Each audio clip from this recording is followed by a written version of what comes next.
They are gone. Not gone like a company that went bankrupt. Not gone like a product that stopped selling. Gone in a way that is almost impossible to explain unless you lived through it. Because for nearly 50 years, the American car was not just a vehicle, it was a statement.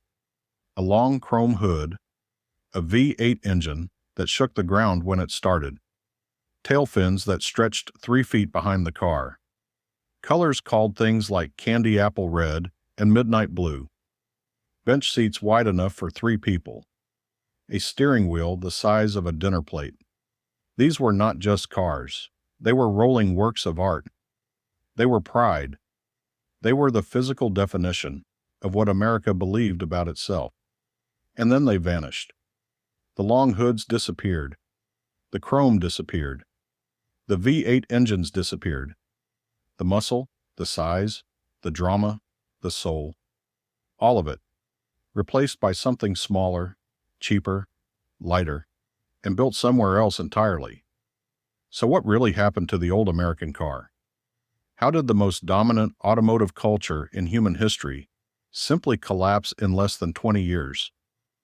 This is that story, and it starts not in a factory, but in a war. The year is 1945. World War II is over. American factories that had spent 4 years building tanks, bombers, and weapons suddenly had nothing to build. Workers came home. Money came back. And an entire country that had been rationing rubber, metal, and fuel for 4 years wanted to live again. The automobile industry answered that call louder than anyone. By the early 1950s, the American car had become something the world had never seen before. General Motors, Ford, and Chrysler, the big three, were building cars that looked like they belonged in science fiction. Long, wide, low, covered in chrome, powered by engines that produced more horsepower than anything a regular person had ever owned. By the end of the 1950s, 1 in 6 working Americans had a job directly or indirectly connected to the automobile industry. The car had built the suburbs. Families rearranged their entire lives around it. Highways stretched from coast to coast. Drive-in cinemas, drive-through restaurants, drive everything. The car was not part of American life. The car was American life, and nobody was more powerful in this world than Detroit. General Motors alone held more than 50% of the American car market in its best years. Ford and Chrysler split most of what remained. Foreign cars were a curiosity, a joke, something Europeans drove because they could not afford a real car.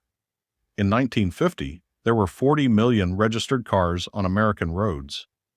By 1980, that number had jumped to 121 million. Americans were not just buying cars. They were buying second cars, third cars, bigger cars, faster cars. The market seemed like it could only grow forever. Then came October 1973, and everything broke. On October 17, 1973, a group of Arab oil-producing nations announced they were cutting off oil supplies to the United States. The reason was political. The U.S. had supported Israel in a war. The punishment was economic, and it hit America in the one place it was completely unprepared for. Gasoline prices had been around 25 cents a gallon for years. Within months, they jumped to over $1. Gas stations ran out of fuel. Lines stretched around city blocks. People waited 3 and 4 hours to fill their tanks. Some stations closed entirely. Signs went up on pumps that simply read, "No gas." For a country where everything revolved around the car, this was not just an inconvenience. It was a crisis. And standing in those lines, American drivers looked at their cars for the first time with something they had never felt before. The average American car in 1973 got less than 12 miles per gallon. The big V8 engines that had been so celebrated, so desired, so American, were drinking fuel at a rate that made them impossible to afford when gasoline suddenly cost 4 times as much. Japanese automakers benefited from the crisis immediately. The jump in gasoline prices helped their small, fuel-efficient models gained market share from the gas-guzzling Detroit competition. This triggered a drop in U.S. sales of American cars that lasted into the 1980s. Toyota, Honda, Datsun, which later became Nissan. These were names that most Americans had barely heard before 1973. Now they were the names on the cars that made sense. Small engines, light bodies, 30, 35, sometimes 40 miles per gallon. American brands had their slowest years since 1962 in 1975, selling just 7 million cars, down from 9.6 million in 1973. Detroit had been caught completely off guard, and the response was catastrophic. The Big Three did not ignore the problem. They tried to solve it. But the solution they came up with made things worse.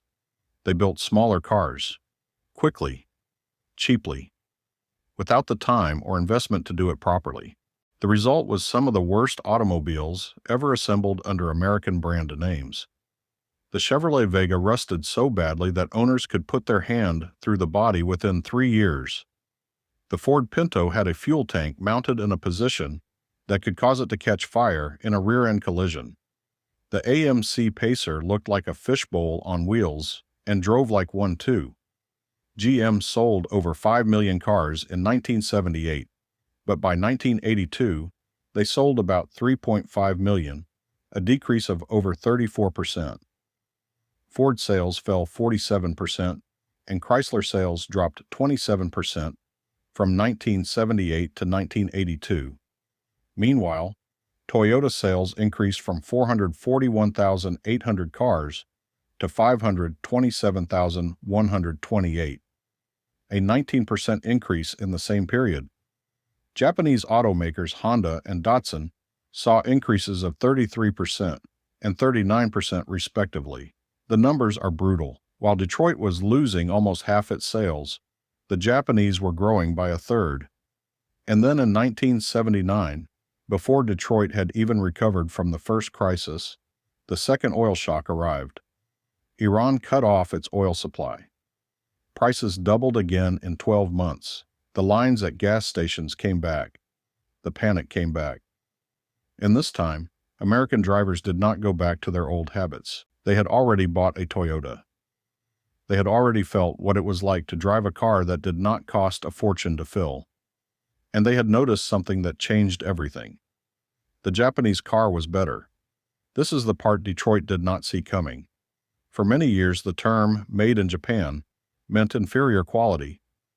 But Japanese automakers had adapted the quality control theories of W. Edwards Deming, an American who had been rejected by American manufacturers. Consumers began experiencing the superior quality of Japanese products, and former owners of Detroit's offerings were pleasantly surprised. It was not just fuel economy anymore.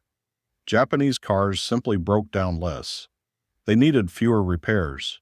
They lasted longer. They were assembled with a precision that American factories, with their rushing to cut costs and change designs every year, were not matching.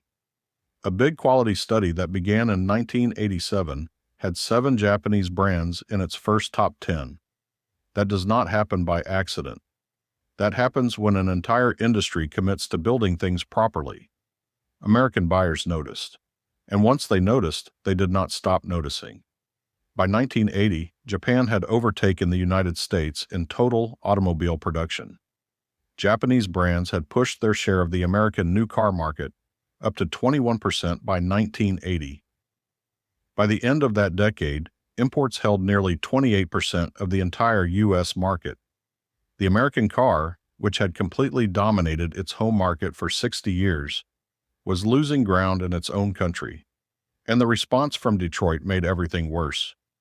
General Motors made a decision in the early 1980s that became famous as an example of everything wrong with the old American car industry.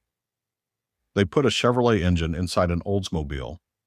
Then they sold the car to customers who had paid more specifically because they wanted an Oldsmobile engine. When buyers found out, they sued. And they won. But more than the lawsuit, the story spread. It became the symbol of what Detroit had become, a company so focused on cutting costs and protecting short-term profits that it was willing to deceive the people buying its cars. Meanwhile, Toyota was opening its first American factory in 1984.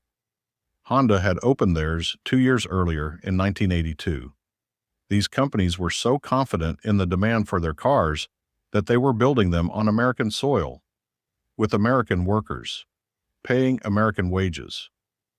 Around 2008, sales of foreign cars surpassed the old American brands for the first time in history. Think about that for a moment. The country that invented the mass-production automobile. The country that had the Big Three controlling their own market completely as recently as 1970.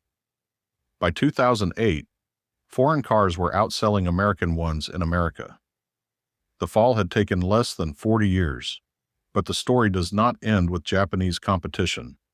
Because just as Detroit was beginning to adapt, beginning to build better cars, beginning to close the quality gap, something else happened. The market itself changed. Americans stopped wanting cars. They wanted trucks. Not trucks for work, trucks for everything. Pickup trucks, SUVs, crossovers. Vehicles that sat higher, felt bigger, looked more aggressive. And the great irony of the story of the old American car is that the Big Three were actually good at building these. Ford's F-Series pickup truck has been the best-selling vehicle in America every single year since 1977.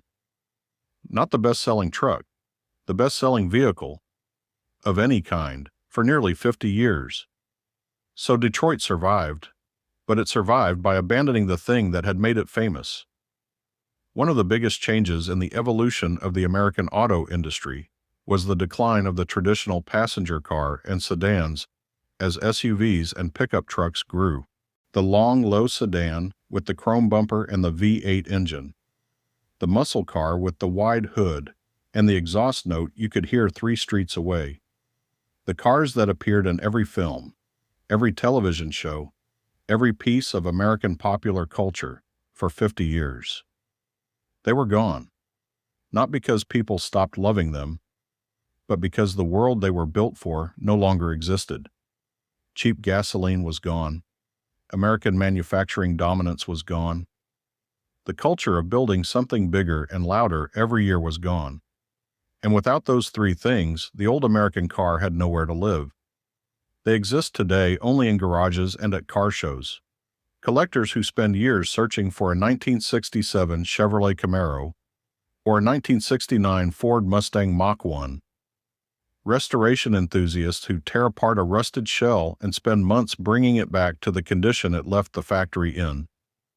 Auction houses where a pristine example of a 1970 Plymouth Hemi Cuda can sell for over $3 million. The same cars that people were trading in for Toyotas in 1979 are now worth more money than most houses.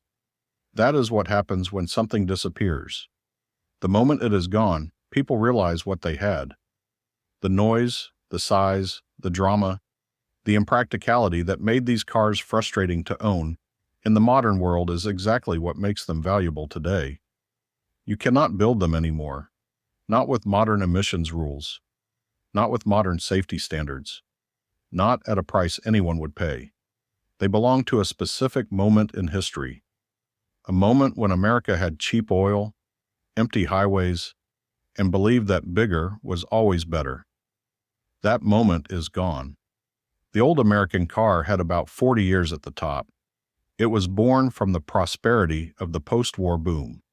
It grew into the most celebrated automotive culture on Earth. It peaked somewhere between the chrome-covered fantasies of the 1950s and the raw muscle of the late 1960s. And it died in a gas line in 1973. Not instantly, not cleanly. The death took 20 years of bad decisions, missed opportunities, lost trust, and a market that simply moved on.